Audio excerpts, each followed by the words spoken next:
Bismillahirrahmanirrahim. Assalamualaikum warahmatullahi wabarakatuh.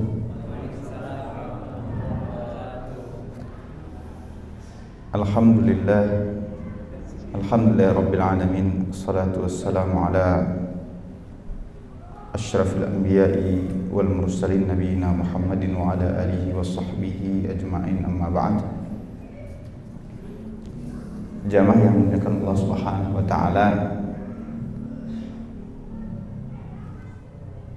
alhamdulillah pada malam yang berbahagia ini kita kembali bermajelis membaca kitab Rahiqul Makhtum yang ditulis oleh Syekh Saifur Rahman Al-Mubarakfuri rahimahullah ta'ala. Yang sebelumnya kita membahas tentang masa muda Nabi kita Muhammad SAW, di mana beliau pernah menjadi seorang pedagang. Maka pada kesempatan malam ini penulis mengatakan zawajuhu bi Khadijatin, pernikahan Nabi kita Muhammad SAW dengan Khadijah setelah melakukan perjalanan yang pekan lalu kita sebutkan. Di sini disebutkan walamma raja'a ila Makkah ra'at Khadijatun fi maliha minal amanati wal barakati ma lam tara qabla hadha. Ketika Nabi kembali ke Mekah setelah perdagangan itu, setelah berdagang, maka Khadijah melihat harta dan yang diinvestasikan, yang dikelola bersama. Di situ ada amanah yang sangat baik dari Nabi kita Muhammad sallallahu alaihi wasallam. Kemudian juga ada keberkahan. Jadi pertama amanah, kemudian keberkahan yang dilihat oleh Khadijah di sini. Dan beliau tidak pernah lihat yang seperti ini dari partner atau rekan bisnis yang lain. Belum pernah beliau melihat seperti itu. Sudah amanah, kemudian keberkahan harta. Ini poin penting di sini jemaah milik Allah Subhanahu wa taala. Ketika seseorang mungkin amanah tapi tidak berkah. Tidak berkah.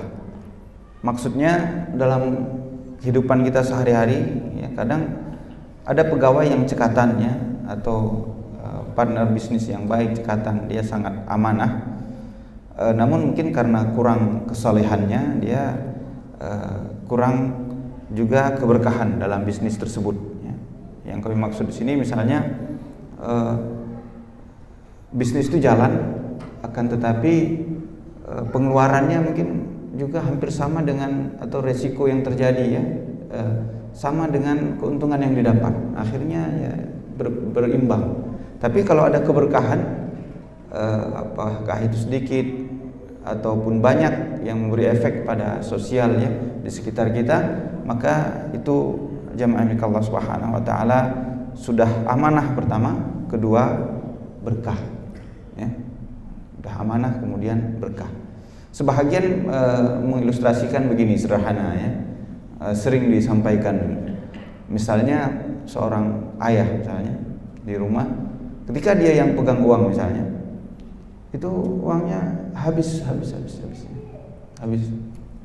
Tapi ketika dia berikan ke istrinya misalnya, amanah dan berkah. Berkahnya di mana?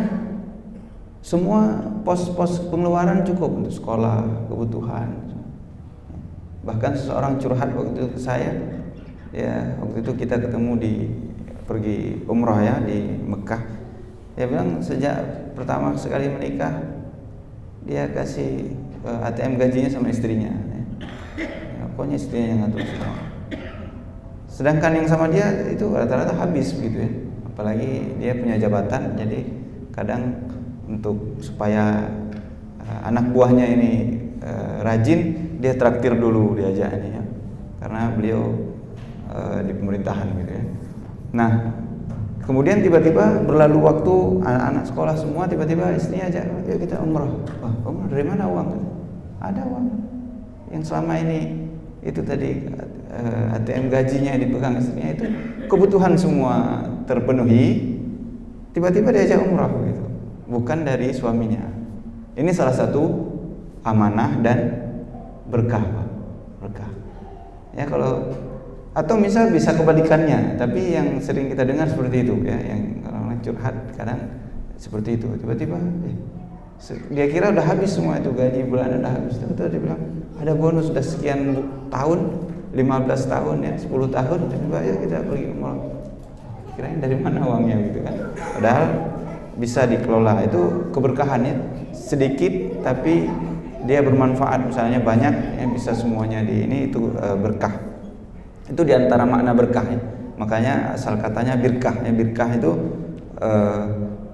tempat air ya, atau danau kecil ya, atau tempat air yang seperti kolam gitu ya. Itu birkah namanya. Di situ berkumpul air. Kadang dia sedikit tapi terus menerus ada. Ya, seperti itulah keberkahan. Banyak penting, tapi kadang sedikit juga bisa dimanfaatkan, itu juga menunjukkan keberkahan ya. Salah satu contoh terakhir sebagai keberkahan ini, misalnya harta warisan dari orang tua ya. Harta warisan dari orang tua itu misalnya seorang ya, yang beberapa kasus ya, di kampung ya, harta tersebut dikelola oleh orang, sawah kan. Ketika dia butuh ya, anak masuk sekolah itu, tiba-tiba datang yang kelola itu tadi sawah, rumah, harta warisan itu, rumah yang disewakan atau tanah yang disewakan, tiba-tiba kasih tahu, Pak ini uang sewanya, datang, Pak ini hasil panennya, bagi hasilnya. Ini harta yang dia terima dari orang tuanya dan nilainya nggak seberapa di kampung, tapi dalam banyak momen itu membantu saat-saat sulit ya. Ini keberkahan, berarti orang tuanya meninggalkan harta yang berkah. Itu masih ada tapi dia bisa manfaatkan. Itu yang dimiliki oleh Nabi kita Muhammad SAW dan tidak pernah dilihat pada orang-orang yang lainnya. Kemudian ghulamuha maisarah, dan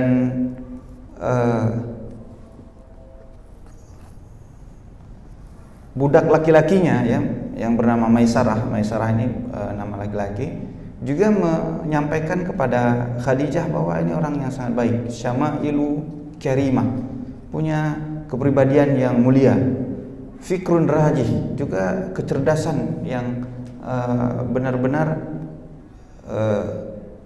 tepat dan cepat dan tepat, mantiq sadiq. Kemudian lisannya Nabi kita Muhammad SAW, kata Maisarah ini juga nggak berdagang itu nggak bohong, nggak. Kadang sederhana orang berbohong ketika berdagang. Ini modalnya aja nggak segini kan. Kita nggak perlu sebut modal, Pak. Tapi bilang itu saya belum dapat untung, gitu aja. Nah, bilang modalnya sih. Ini berapa Pak? Semeter kayak ini 60.000. Kalau 40 boleh nggak? Oh nggak boleh karena modalnya aja belum cukup gitu. Padahal modalnya 35. Nah, itu mantik kadhib ya, atau ghairu shadiq, yang tidak jujur ya. Padahal nggak perlu, dia nggak diwajibkan dia menyebutkan modal ya. Atau dijual mobil 160 juta boleh kurang 155. Enggak, ini saya mau butuh jual karena saya beli aja di atas 165. Padahal dia beli 165 misalnya, dia mau ambil untung 5 juta aja ya. Tapi ketika dia mengatakan ini di atas 165, ini udah nggak jujur dalam berinteraksi ya. Wa nahjun amin ya, kemudian metode yang amin ya, yang terpercaya ya, seperti itu. Kalau sekarang bahasanya semuanya kita integritas ya. Hari ini dibahasakan dengan integritas ya. Maka melihat kondisi Nabi kita Muhammad SAW seperti ini, Khadijah itu juga merasa, wah ini yang beliau sudah menjanda, ini bisa dijadikan pasangan hidup atau suami ya. Itu yang diharapkan Khadijah.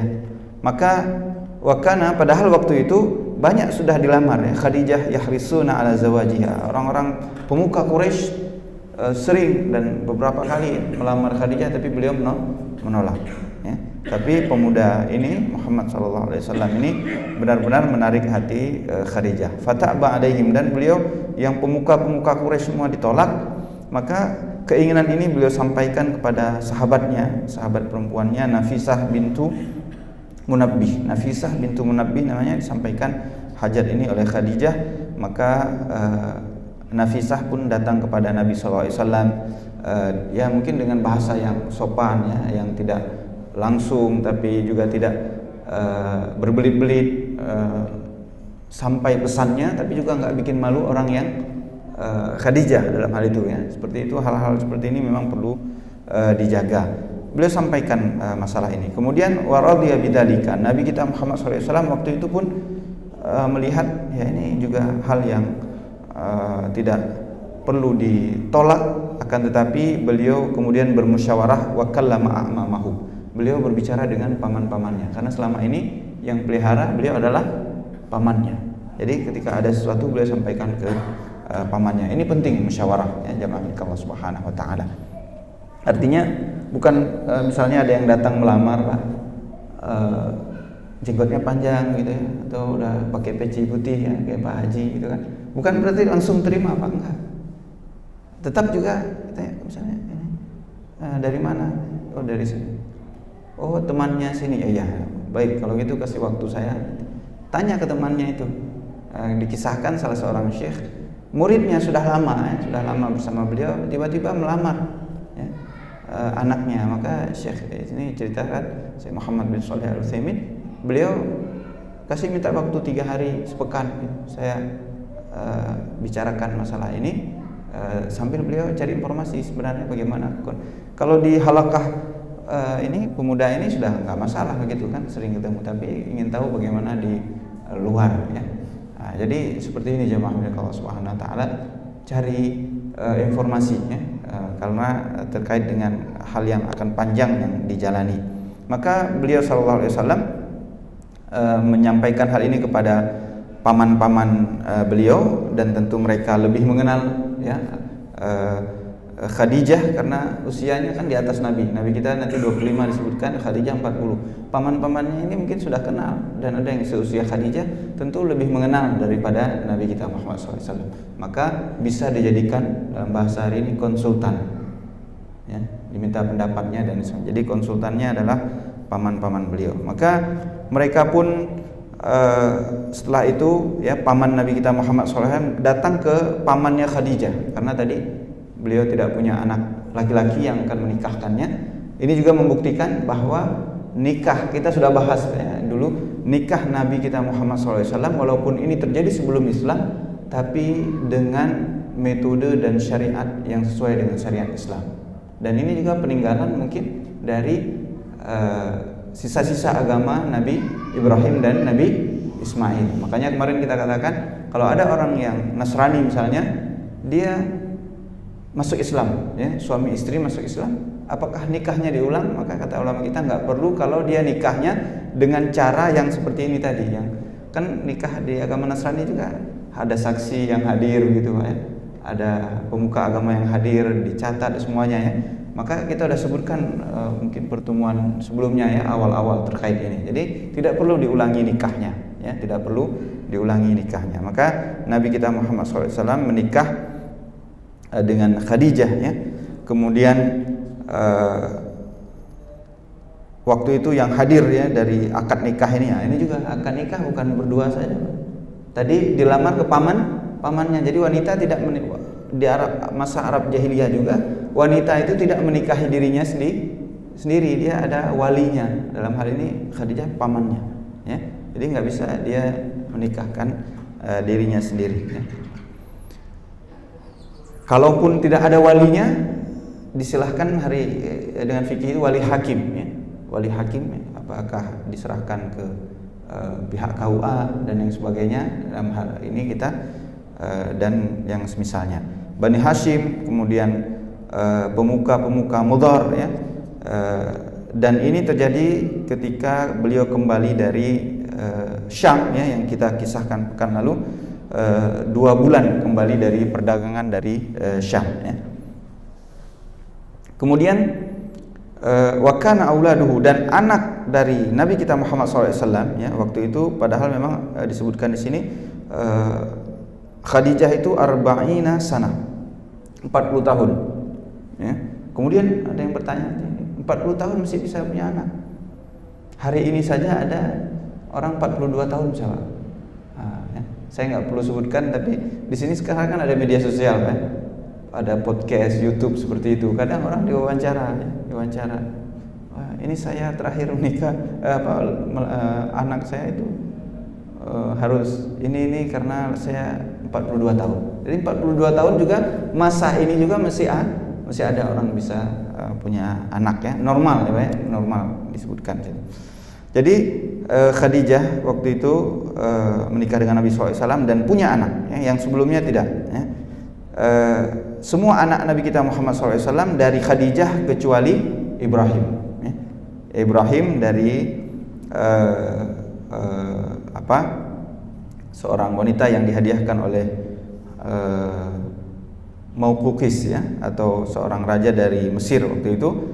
Anak yang pertama namanya Qasim, makanya Nabi kita kunyahnya itu Abul Qasim ya, Abu Al-Qasim. Kemudian Zainab ya, di sini disebutkan yang kedua. Kemudian Ruqayyah ketiga. Kemudian Ummu Kalthum ya, keempat. Fatimah yang kelima ya. Kemudian disebutkan di sini ada juga Abdullah ya. Abdullah ini terkadang dalam sebagian riwayat disebutkan di lakopnya itu Tayyib ya, Tayyib atau Tahir ya. Jadi ada 6 anak Nabi kita Muhammad SAW dari Khadijah radhiyallahu taala anha. Sebelum kita lanjutkan terkait dengan nikah ya, kita tahu bahwa man raghiba an sunnati, siapa yang tidak suka dengan sunnahku, kata Rasul. Jadi nikah adalah sunnah Nabi kita Muhammad SAW. Seorang ulama ya, Al-Allamah, beliau ahli tafsir ya, kitab tafsirnya Mafatihul Ghaib ya, Mafatihul Ghaib. Beliau menyebutkan ya tentang bahwa Allah Subhanahu wa taala dengan kehendak Allah ya, sunnatullah, bahwa bumi ini berganti keturunan ya. Makanya istilahnya salah satu makna khalifah itu khalifah, khalafa yakhlufu, pergantian khalifah. Makanya meninggal generasi ini, ada generasi setelahnya, karena ada anaknya kan ya, generasi itu. Makanya khalifah, inni ja'ilun fil ardi khalifah, sesungguhnya aku akan menjadikan di permukaan bumi ini khalifah. Jadi selesai generasi ini ya, generasi 60, 70, setelah generasi 70, setelah 80 itu ya, berganti-ganti Pak, berganti-ganti. Dan harapan hidupnya beda-beda ya, harapan hidupnya beda-beda. Pada masa Nabi sampai 100 tahun ya. Kalau kita mungkin sudah turun jadi rata-rata 70, 60 ya. Ada yang 80 sedikit misalnya ya. Tapi jarang sekali yang sampai lebih dari 100 tahun. Artinya setiap 100 tahun berarti generasi baru. Nah, Imam Fakhruddin Ar-Razi, Al-Allamah Fakhruddin Ar-Razi ya, beliau menyebutkan bahwa inilah takdir Allah Subhanahu wa taala, bahwa bumi ini dimakmurkan dengan keberadaan manusia. Dan hadirnya manusia itu pernikahan ya, dengan pernikahan dalam hal ini secara khusus saya sampaikan sebagaimana beliau sampaikan, Allamah Fakhruddin Ar-Razi, di antara menurut beliau ya, kalau bapak-bapak nggak setuju, menurut beliau nikmat yang paling nikmat ya, di antara nikmat dunia ini adalah nikmat nikah, secara khusus hubungan biologis. Ya, kalau ada bapak-bapak lebih enak soto, ini mungkin bisa lebih enak makan soto ya, karena begitu kan, makan enak juga Pak, tapi hubungan suami istri biologis ini menurut Fakhruddin Razi ini di antara nikmat, level nikmat yang paling nikmat. Kira-kira gimana, setuju nih Pak? Mobil Innova baru dengan nikah mana yang enak? Kira-kira? Ya. mobil Innova yang baru, Pak. Nah, ini nggak apa-apa, nggak usah jawab, tapi kira-kira nanti pikir bisa direnungkan perkataan Allamah Fakhruddin Razi. Menurut beliau nikmat nikah, hubungan biologis itu nikmatun azimah, pakai kata azim, Pak. Nikmat yang luar biasa dari Allah Subhanahu wa taala. Maka ya kalau nggak nikmat lagi berarti ada nikmat yang dicabut, Pak. Atau kecenderungannya bukan lagi ke pria wanita, sama-sama pria. Ah, ini berarti nikmat yang hilang. Nikmat yang hilang pada diri seseorang. Nikmat yang hilang pada diri seseorang. Ada lagi bukan sama manusia, sama makhluk yang lain. Wah, ini lebih parah lagi. Ya, tinggal kita tadi ukur-ukur sih. Sebagaimana saya sebutkan tadi, kira-kira lebih nikmat mana rumah baru, Pak?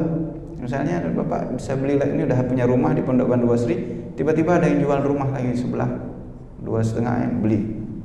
Mana nikmat tanda tangan sertifikat itu, Pak, dengan nikmat nikah? Nanti direnungkan masing-masing, ya. Nah, namun menurut beliau begitu nikmatnya hubungan biologis pernikahan itu ada resikonya. Resikonya kata beliau lahir anak. Artinya tadi sudah saya sebutkan bahwa Allah takdirkan harus ada pergantian generasi, dan Allah takdirkan pergantian generasi itu berkembang biaknya manusia dengan prosesnya, dengan salah satu proses yang paling nikmat. Jadi ada keturunan bertambahnya itu memang takdir Allah Subhanahu wa taala, dan itu yang Allah inginkan dari manusia.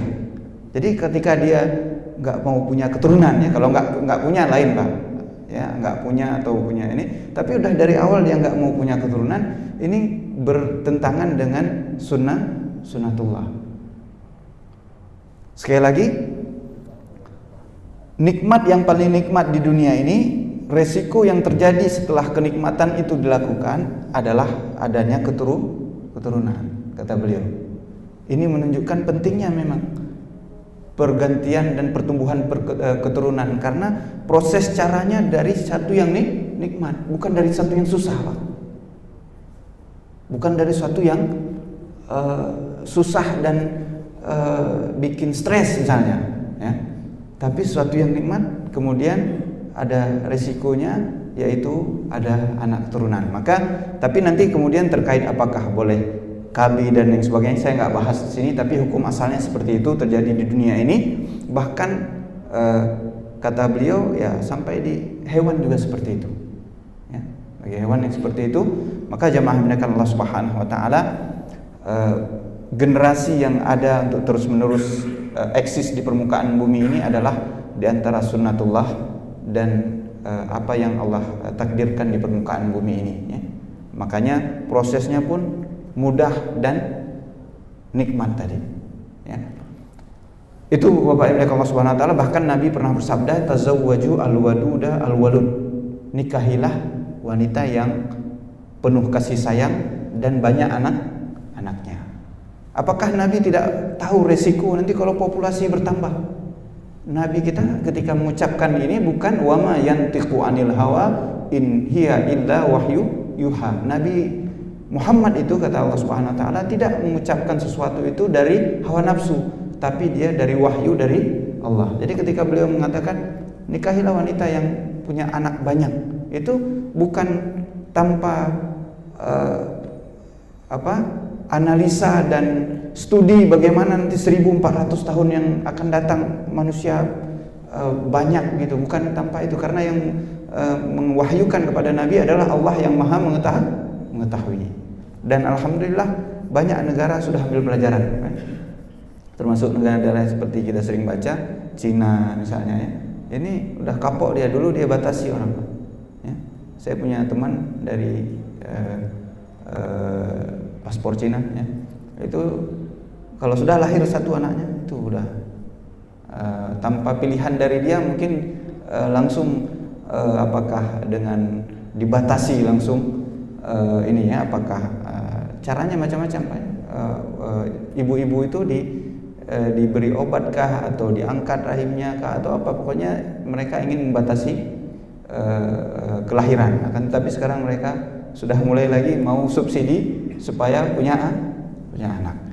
Demikian terkait dengan pernikahan Bapak Ibu Allah Subhanahu wa taala. Kalau kemudian seseorang sudah berupaya tidak memiliki anak keturunan, maka itu juga takdir Allah Subhanahu wa taala. Tapi hukum asalnya manusia ini harus ada yang namanya regenerasi, Pak. Regenerasi itu harus ada. Bahkan dengan cara yang seperti kita sebutkan oleh Allamah Fakhruddin Ar-Razi tadi.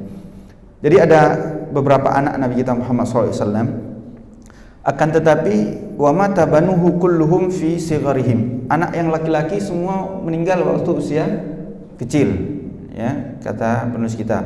Sedangkan yang perempuan semuanya sampai kepada masa Islam, ya, artinya semuanya ketika Nabi diangkat menjadi Nabi, diutus oleh Allah Subhanahu wa taala, anak-anak perempuan ini merasakan masa-masa tersebut. Artinya mereka semua masuk Islam, ya, masuk Islam.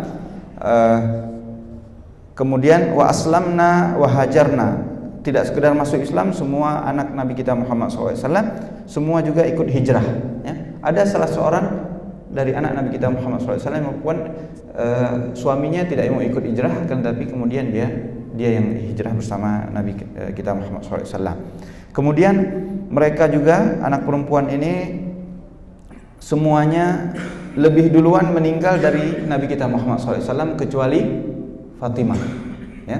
Anak perempuan yang lain yang tadi kita sebut Zainab, Ruqayyah, Ummul Kalthum, ya, itu semuanya meninggal pada masa Nabi kita Muhammad SAW masih hidup. Artinya sebagaimana pekan lalu, ya, disinggung di sini bahwa kalau ada di antara kita merasa sedih anaknya meninggal, Pak, Nabi kita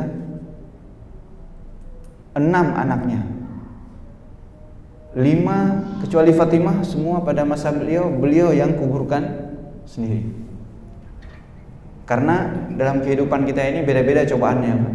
Ada orang yang Allah uji, dia cintanya sangat besar pada istrinya. Ketika istrinya meninggal, dia sudah gila, stres. Bahkan dokter mengatakan kamu sebentar lagi udah gila, ya. Ada itu salah seorang tokoh, yang saya nggak perlu sebut, pejabat besar, begitu divonisnya, sampai kemudian cari solusi. Alhamdulillah disalurkan dengan menulis, ya, seperti itu akhirnya, karena cintanya kepada istrinya, ya, 48 tahun saya bersamanya. Nah, ada orang mungkin pada istrinya biasa-biasa aja, Pak, ya. Tapi cintanya kepada anaknya begitu besar, luar biasa. Jadi bayangkan kalau anaknya yang meninggal, ya. Dan ini terjadi dalam kehidupan kita, ya. Beberapa waktu yang lalu demikian juga seorang ibu, suaminya yang meninggal, ya, yang meninggal. Artinya dia sangat cinta pada suaminya. Ya, itulah takdir Allah Subhanahu wa taala, ya, takdir Allah Subhanahu wa taala. Maka seberat apapun yang kita hadapi, nasallallahu al-afiyah, itu Nabi kita pernah menghadapinya, ya. Nabi kita Muhammad SAW, bayangkan anak masih kecil, Pak, sudah meninggal. Nabi Ibrahim diperintahkan menyembelih anaknya, tapi nggak jadi, kan? Memang sedih akan disembelih. Nabi kita nggak disembelih tapi meninggal. Maksudnya nggak ada juga anak laki-laki itu, ya. Bayangkan dengan kondisi orang-orang Arab pada masa itu begitu membanggakan anak laki-laki. Nabi kita anak laki-lakinya semua meninggal usia kecil. Bagaimana sedihnya, ya. Wa ainun, ketika Ibrahim meninggal, Nabi SAW juga pernah bersabda, sesungguhnya mata ini mengeluarkan, ya, menangis, ya, hati ini bersedih, ya. Namun kita tidak boleh mengucapkan kecuali apa yang diridhai oleh Allah Subhanahu wa taala. Wa ainun la tadma wa qalbun la yahzan. Sungguhnya mata ini yang enggak bisa pasti keluar air mata ini, kata Nabi SAW, dan hati saya sedih, dan setiap hati pasti sedih. Akan tetapi kita tidak boleh mengucapkan kecuali yang diridhai oleh Allah Subhanahu wa taala. Dan Fatimah meninggal beberapa bulan setelah Nabi Sallallahu Alaihi Wasallam, ya. Ini riwayatnya juga banyak dalam hadis-hadis Nabi SAW. Ketika Fatimah, ya, dibisikkan oleh Nabi SAW, ya, ketika itu beliau sedih, ya. Tapi ada bisikan yang kedua, beliau tertawa, ya. Nanti setelah Nabi wafat ditanya, ya, kepada Fatimah, ya diantaranya Nabi bersabda bahwa orang yang terdekat dengan saya yang akan menyusul saya adalah Anda, Fatimah radhiyallahu taala anha. Ini juga Nabi kita mendapat wahyu dari Allah Subhanahu wa taala. Bukan meramal ya, bukan ramal ini cepat enggak, tapi wahyu bahwa fulan kamu yang akan menyusul saya pertama sekali dari orang-orang terdekat. Jamaah yang Allah Subhanahu wa taala, ada waktu 7-6 menit ya sebelum kita lanjutkan ini terkait dengan pembangunan Ka'bah ya. Ini pembahasan terakhir terkait dengan sirah sebelum beliau sallallahu alaihi wasallam menjadi nabi. Karena nanti pembahasannya mulai dari beliau atau periode Mekah ya, Al-Ahdu Makki ya, 13 tahun, nanti ada periode Madinah selama 10 tahun penuh ya, penuh 10 tahun, sempurna 10 tahun. Silakan kalau ada bapak yang ingin bertanya tentang apa yang dilakukan oleh Nabi SAW. Di sini disebutkan juga tadi terlewat asdaqaha isrina bakrah. Beliau SAW mahar menikahi Khadijah itu 20 ekor unta, dan bakrah itu unta yang muda ya. Ya, hari ini unta itu harganya 15, kalau di Saudi Arabia ya, 15.000 sampai 25.000 real. 25.000 itu lebih kurang 100 juta Pak ya, karena 1 real itu 4.000 rupiah lebih ya, berarti 25 kali 4 berarti 100 Pak kan, berarti 100 juta 1 ekor. Kalau 20 ekor Pak 2M Pak ya. 2M. Itu maharnya Nabi kita Muhammad SAW. Dan kesimpulannya saya pernah sampaikan di sini, Nabi itu ketika menikah beliau mahal, berinya besar. Tapi ketika menikahkan ngambil kecil. Anak perempuan beliau kan tadi kita sebutkan semua anak perempuan Nabi SAW itu menikah ketika beliau masih hidup. Tapi semua mahar anak Nabi kita Muhammad SAW yang perempuan itu lebih rendah dari mahar ketika Nabi menikah. Kesimpulannya dermawan. Kenapa? Mengambil lebih sedikit daripada memberi. Kan kalau anak perempuan menikah berarti ibaratnya uang masuk Pak ya. Uang masuk. Tapi kalau pribadi tersebut yang menikah berarti uang keluar. Nabi kita menikah lebih besar maharnya daripada ketika menentukan mahar ketika menikahkan anaknya.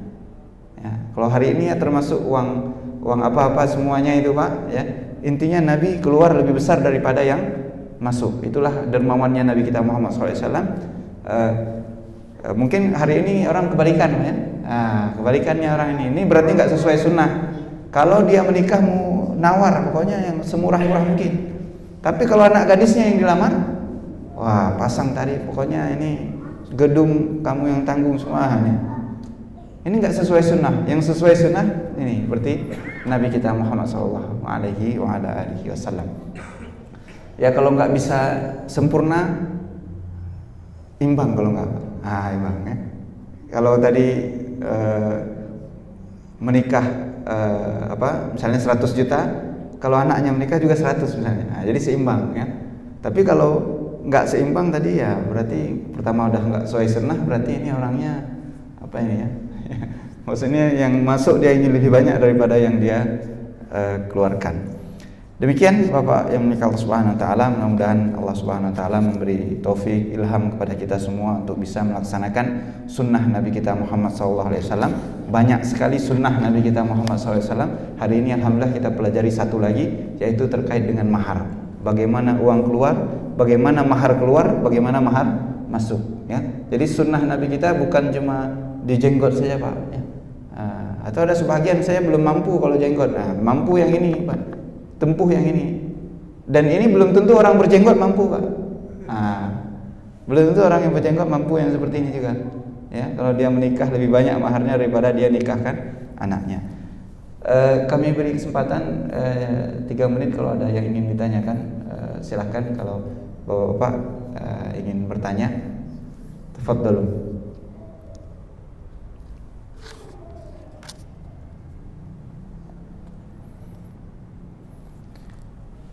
Ya kalau belum ada, 3 menit lagi, 2 menit lagi izinkan saya singgung sedikit ini terkait dengan binaul Ka'bah ya, wa qadiyah tahkim ya.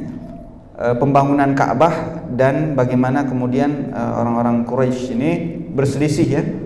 Kan waktu dibangun Ka'bah itu batunya diambil ya, batunya diambil kemudian diletakkan di satu tempat ya, semuanya ingin mengembalikan batu itu ya, batu Hajarul Aswad itu. Nah, mereka berselisih di situ. Kemudian pembangunan Ka'bah juga ya, bagaimana pembangunan Ka'bah ini luar biasa. Di antara poinnya di sini bahwa tentang mereka dalam pembangunan ini jamaah Allah Subhanahu wa taala mengedepankan harta yang halal. Di sini disebutkan awal kisahnya bahwa Ka'bah itu fauqa qamah ya. Irtifa'uha tis'atu adhri'a min ahdil Ismail. Pada masa Nabi Ismail sampai ketika pada masa ini ya, usia Nabi kita sekitar 35 tahun itu, Ka'bah itu pintunya itu masih pintu yang normal Pak ya, pintu normal seperti ini ya.